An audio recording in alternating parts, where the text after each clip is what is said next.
ரிஷபராசி பெண்கள். ரிஷபம் அப்படின்னாலே அழகு, லௌகீக வாழ்க்கை. எனக்கு ரிஷபம் அப்படின்னு பொதுவாக சொன்னாலே என்ன சொல்றாங்க, அழகு பதுமைகள் அப்படிங்கிறாங்க. ரிஷபம் அழகு பதுமைகள் மட்டுமா? இன்பில்ட்டாவே ட்ரெமெண்டஸ் எனர்ஜி இருக்கும். நான் என்ன வேணாலும் சாதிப்பேன், அதுதான் ரிஷபம். ரொம்ப சிம்பிள்ங்க. அழகு பதுமைகள் அப்படின்னு சொல்லிட்டு ரிஷபம் அழகா இருக்கிறதுக்கு, டீசெண்டா இருக்கிறதுக்கு, நீட்டா இருக்கிறதுக்கு, அட்ராக்டிவா இருக்கிறதுக்கு, லவ்வபிளா இருக்கிறதுக்கு, ரொமான்டிக்கா இருக்கிறதுக்கு இருக்குதான் இந்த பிள்ளை லாக்கிப்பட்டு வரும் அப்படின்ற மாதிரி நம்மளெல்லாம் ஒதுக்கி வைக்கிறாங்க. ஆனா உண்மை என்ன அப்படின்னா, நம்ம அதெல்லாமும் இருப்போம், பெரிய லெவல்ல கோட்டையும் பிடிப்போம் அப்படின்றது உண்மை. சரி, ரிஷபராசி அன்பர்களை பொறுத்த வரைக்கும் பெண்கள் பாருங்க, நீட்டா இருக்கணும், டீசெண்டா இருக்கணும், அட்ராக்டிவா இருக்கணும், அஃப்கோர்ஸ் ரொமான்டிக்கா இருக்கணும். இந்த ரொமான்ஸ் அப்படின்றது ரிஷப வாழ்க்கையை விட்டு அகல்றதே இல்லைங்க.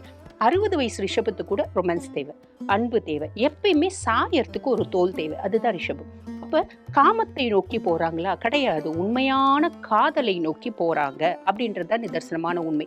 அப்ப 60 வயசுல கூட எனக்கு எப்பயுமே, மா சாப்பிட்டியம்மா, நல்லா இருக்கேம்மா, இந்த ட்ரெஸ் நல்லா இருக்கேம்மா, ரொம்ப கியூட்டா இருக்கேம்மா, நீ எப்பயுமே அழகுதாம்மா அப்படின்னு சொல்றதுக்கு ஒரு ஆள் இருந்தா எனக்கு 100 பூஸ்டை ஒன்னா குடிச்ச மாதிரி. இதுதான் பாத்தீங்கன்னா ரிஷபம். சரி, இப்படிப்பட்ட ரிஷபம் காலபுருஷனுக்கு 2ஆம் பாவம் அப்படின்றதுனால இது தெரிஞ்ச கேரக்டர். ரிஷபத்தை பத்தி தெரியாத கேரக்டர் என்ன அப்படின்னா, எப்பயுமே பணம் பண்ணணும், நான் காசு பண்ணிட்டே இருக்கணும். அதாவது 24 மணி நேரம் 365 டேஸ் வேலை செய்யறதுனா கூட நான் வேலை செய்ய ரெடி. சிம்பிளே பாருங்க, காலை நான் என்ன பொதி சுமக்கினாலும் நான் பாட்டுன்னு பொதி மாடு மாதிரி சுமந்துட்டே இருப்பேன். ஜல்லிக்கட்டு காலை மாதிரி ஓட விட்டாலும் ஓடி 10 பேர் வைத்த கிழிப்பேன். இதுதான் பாத்தீங்கன்னா ரிஷபம். அப்படின்னா 2 எக்ஸ்ட்ரீம் கேரக்டர்ஸ் ரிஷபத்துக்கு உண்டு. ரிஷபம் அவங்களோட வாழ்க்கையை புரிஞ்சுக்கணும்.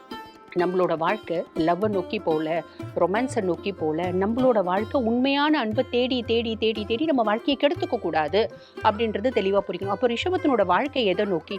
சாதிக்கிறத நோக்கி. எந்த ஃபீல்டில் விட்டாலும் அந்த ஃபீல்டில் இன்டெப்த் ஆஃப் நாலேஜை அவங்க கேதர் பண்ணிப்பாங்க. கேதர் பண்ணி அதில் நம்பர் 1 இருக்கணும் அப்படின்னு விடாமுயற்சி, விஸ்வரூப வெற்றி. இதுதான் பார்த்தீங்கன்னா ரிஷபம். ஸோ அப்படிப்பட்ட ரிஷபராசி அன்பர்களுக்கு பொதுவாக என்ன பிடிக்கும்? நீட்டாக ட்ரெஸ் பண்ணிக்க பிடிக்கும்பா. எனக்கு ஒரு கோணி பை கொடுத்தா கூட அந்த கோணி பையில் நான் ஜம்முன்னு பார்த்தீங்கன்னா ஒரு சுடிதார் தைச்சு போட்டுப்பேன்.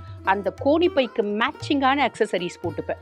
அது போட்டுட்டு என் பக்கத்தில் பாருங்க, ஒரு 10,000 ரூபாய் ட்ரெஸ் போட்டுட்டு ஒரு பிள்ளை நிற்கிது அப்படின்னா கூட அதை விட நான் தான் ரொம்ப ப்ளசண்ட்டாக, ரொம்ப அட்ராக்டிவாக, ரொம்ப க்யூட்டாக, ரொம்ப பார்த்தீங்கன்னா சில்லுன்னு இருக்கக்கூடிய ஒரு லுக் யாருக்கு அப்படின்னா ரிஷபத்துக்குன்னு சொல்லிடலாம். இந்த லுக்கை வச்சு தான் எல்லாரும் ரிஷபம் அழகு பதுமைகள் அப்படிம்பாங்க.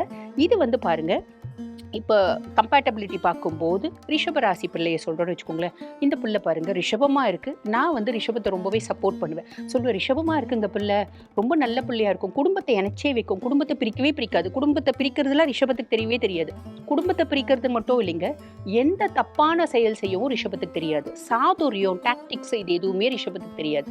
அவங்களுக்கு தெரிஞ்சதெல்லாம் ஒன்றே ஒன்று, எல்லாருக்கூடையும் பேசணும், எல்லாருக்கூடையும் சிரிக்கணும், நான் சந்தோஷமா இருக்கிறதுக்கு நான் ஒரு ஆப்பர்ச்சுனிட்டியை கிரியேட் பண்ணிப்பேன் அப்படின்றது தான் ரிஷபம். எல்லா ஆஸ்பெக்ட்லையும் சிரிக்கணும், சந்தோஷமா இருக்கணும், ப்ளசண்ட்டாக இருக்கணும், நீட்டாக இருக்கணும், டீசெண்டாக இருக்கணும், இவ்வளோ தான் தெரியும். அப்போ இந்த மாதிரி எந்தவித ஒரு நெகட்டிவ் இம்பேக்ட்டுமே இல்லாத ரிஷபத்தை தாராளமாக கல்யாணம் பண்ணலாம். இல்லைம்மா, அந்த பிள்ளையெல்லாம் கல்யாணம் பண்ணால் பியூட்டி பார்லருக்கு காசு கொடுத்தே மாலாதுமா, என் பிள்ளை என்ன பண்ணுவோம் அப்படின்னு சில கேட்கறது உண்டு. பியூட்டி பார்லருக்குலாம் அவங்க காசு கொடுக்கணுன்ற அவசியம் இல்லை. 20,000 ரூபாய் பியூட்டி பார்லர் போயிட்டு அவங்க என்ன செலவு பண்ணி அந்த ஃபேஷியல் எல்லாம் பண்ணிப்பாங்களோ 500 ரூபாயில் அது ரொம்ப சிம்பிளாக, ரொம்ப எஃபிகசியாக, பார்லரில் செய்யறதை விட ரொம்ப எக்ஸலண்ட்டாக செஞ்சுப்பாங்க. இதுதான் ரிஷபம். அப்படின்னா பெருசாக காசு செலவு பண்ண மாட்டாங்க. அன்லெஸ் அதர்வைஸ் அவங்க பெரிய ஹைஃபையான ஃபேமிலி பிறந்து இருந்தால் மட்டும்தான் காசு செலவு பண்ணுறதை பற்றி யோசிப்பாங்களே தவிர, இல்லைனா பெரிய லெவலில் காசு செலவு பண்ண மாட்டாங்க. எப்பயுமே காசை சேர்த்து வச்சுக்கணும் அப்படின்ற எண்ணம் பார்த்தீங்கன்னா அழகாக மேலோங்கும் அப்படின்னு சொல்லலாம். சரி, அப்போ அழகு லௌகீக வாழ்க்கையை நோக்கி இவங்க பயணம் போதே, அப்போ இவங்களோட ரெஸ்பான்சிபிலிட்டி எக்ஸ்ட்ராடினரி ரெஸ்பான்சிபிலிட்டி. அதாவது காதலிக்கும் போதும் ஒரு பையனை காதலிக்கிறா அப்படின்னா அந்த பையனை லவ்வராக நினைக்கவே மாட்டாங்க. Almost you are my better off, almost you are my soulmate, நான் உன்னை கணவனாக தான் நினைக்கிறேன், நான் உன்னை லவ்வராக நினைக்கவே இல்லை அப்படின்ற ஒரு எண்ணம் தான் இருக்கும். முதல்ல அட்ராக்ட் ஆகுறாங்க அப்படின்னா இவங்களா போயிட்டு, என்ன நல்லா இருக்கியா? அந்த பையன் வந்து நம்மகிட்ட ஃபோன் நம்பர் கேட்கணுன்ற அவசியமே இல்லை. எனக்கு அந்த பையனை பிடிச்சிருக்கு, நானா காமிச்சு கொடுத்துருவேன்.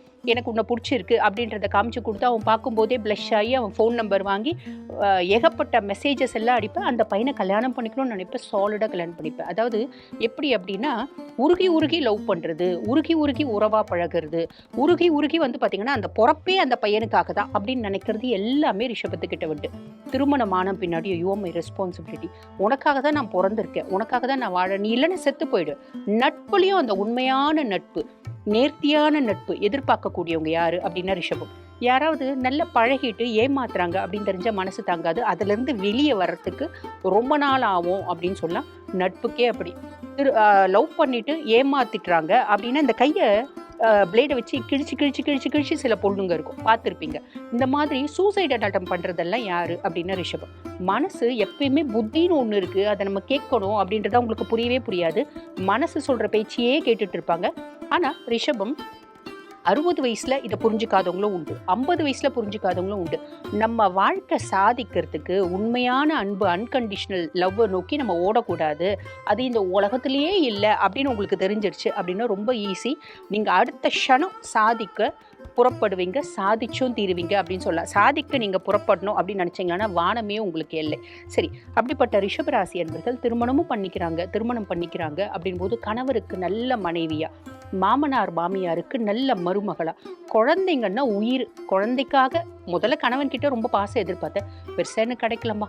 சரி, மாமனார் மாமியாரை ரொம்ப வந்து பார்த்தீங்கன்னா எங்கள் அம்மா அப்பா மாதிரி பார்த்தேன், அவங்களும் எனக்கு பெருசாக வந்து நல்லா வந்து சப்போர்ட்டிவாக இல்லைம்மா, என் மேலே பாசமாக இல்லை, என் குழந்தை தாம்மா அடுத்து எல்லாம், என் குழந்தைகிட்டையாவது எனக்கு பாசம் கிடைக்கிறது இல்லை. இப்படிப்பட்ட ரிஷபராசி அன்பர்கள் நமக்கு வந்து பார்த்தீங்கன்னா பெண்கள் உங்களுக்கு எது உங்களோட ஒரு சாதிக்கிறதுக்கான விஷயம் அப்படின்னா உங்களோட அறிவை சம்பாதிக்கிறதுல செயல்படுத்துங்க. சம்பாதிக்க ஆரம்பிச்சிட்டிங்க அப்படின்னா உலகமே உங்கள் பின்னாடி இருக்கும். எந்த புருஷன் உங்களை வந்து நெக்லெக்ட் பண்ணாரோ அவர் வந்து என் மனைவி காசுக்காகவாது நம்ம பின்னாடி தெரிவாங்க அப்படின்லாம். குழந்தைங்க நம்ம கேட்குறதெல்லாம் வாங்கி கொடுக்கும்போது எங்கள் அம்மா அப்படின்ற மாதிரி my mother is ideal mother அப்படின்ற ஒரு பேச்சும் எடுக்கும். புரியுதுங்களா? பேசுவாங்க அப்படின்லாம். ஆக நம்மளோட வாழ்க்கை சாதிக்கிறத நோக்கி மறந்துடாதீங்க. சரி, இப்போ எங்களுக்கு எப்போ பாரு ஏமா கஷ்டம் வருது, எந்த சொந்தமே நல்லா அமைய மாட்டேந்தே அப்படின்னா அதுக்கு காரணம் வந்து பார்த்தீங்கன்னா ராகுவும் கேதுவும் வந்து நீச்சமடைகிறது ரிஷபத்தில் அப்படிம்பாங்க. சந்திரன் உச்சமடையக்கூடிய ராசியாக இருந்தாலும் ராகுவும் கேதுவும் நீச்சமடைகிறதுனால நமக்கு அந்த மாதிரி ஏதாவது ஒன்று மாற்றி ஒன்று கான்ஃப்ளிக்ட்ஸ் வந்துகிட்டே இருக்குது. சரிம்மா, நாங்கள் லைஃப்பில் நிறைய ஏமாறக்கூடாது, நாங்கள் சாதனையை நோக்கி ஒரு சின்ன பிரச்சனையிலே நாங்கள் மீண்டு வந்து திருப்பி சாதிக்கணும், பெரிய லெவலில் ஏமாறக்கூடாது, ட்ராப் ஆகக்கூடாது அப்படின்னா நாங்கள் என்னம்மா வழிபாடு பண்ணலாம் அப்படின்னா எப்பயுமேம்மா நம்ம வழிபாடு பண்ண வேண்டிய கடவுள் யாரு அப்படின்னா அம்பிகை. அம்பிகையிலையும் வந்து பாருங்க, அம்பிகையினோட எத்தனையோ ஸ்லோகங்கள் இருக்கு அப்படின்னாலும் மைஷாசுரமர்தினி ஸ்லோகம் இருக்கு. ஐகிரி நந்தினி நந்தித மேதினி விஸ்வ வினோதினி நந்தனுதே.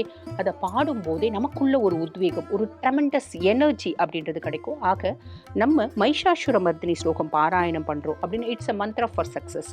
கண்டிப்பா யாராலையும் நம்மளை ஏமாற்ற முடியாது. நம்ம பாட்டு நம்ம வாழ்க்கை மேன்மை நோக்கி கொண்டு போயிட்டே இருக்கலாம். வாழ்த்துக்கள்.